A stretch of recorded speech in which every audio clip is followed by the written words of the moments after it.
আজকের পর্বে আমরা কনক্যাটেনেট স্ট্রিং উইথ জয়েন নিয়ে আলোচনা করতেছি। ধরেন আমাদের কাছে এরকম একটা লিস্ট আছে, এখন আমরা সবগুলো লিস্টের স্ট্রিংকে এক করে একটা স্ট্রিং বানাতে চাচ্ছি।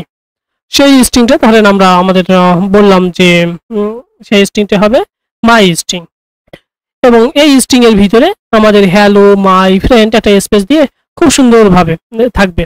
তো সেটা কিভাবে করতে পারি, এখানে মানে আমরা চাচ্ছি এরকম আউটপুটটা যদি আমি একবারে আপনাদের শো করাই,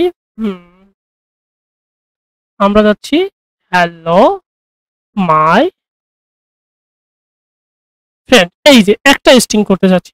তো কি কাজ করতে পারি আমরা আমাদের আগের প্রিভিয়াস এক্সপেরিয়েন্স অনুযায়ী, for string in my string, my string.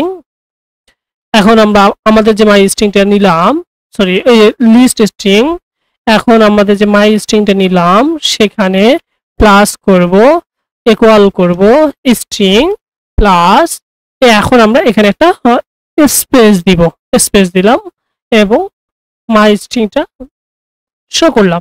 দেখেন হ্যালো মাই ফ্রেন্ড আমরা যা চাচ্ছি তাই it's a bad practice. So আমাদের গুড প্র্যাকটিস হচ্ছে আমরা এভাবে না করে, দেখেন এখানে ভুল হওয়ার বা মিস হওয়ার সম্ভাবনা খুব বেশি থাকে।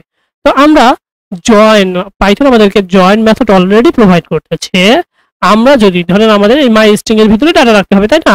মাই স্ট্রিং ইকুয়াল শুধুমাত্র মানে এখানে দেখেন প্রত্যেকটার মধ্যে একটা স্পেস রয়েছে, আমরা স্পেসটা দিলাম, দিয়ে বলতেছি জয়েন হবে ডট, প্রত্যেকটা স্পেসে জয়েন হবে, কে জয়েন হবে?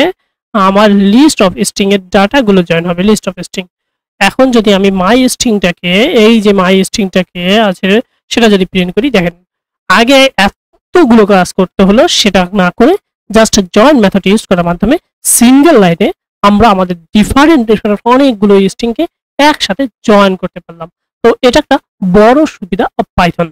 তো আমরা আমাদের সামনে পড়বে merge dictionary with double static syntax নিয়ে আলোচনা করব। তো ধন্যবাদ।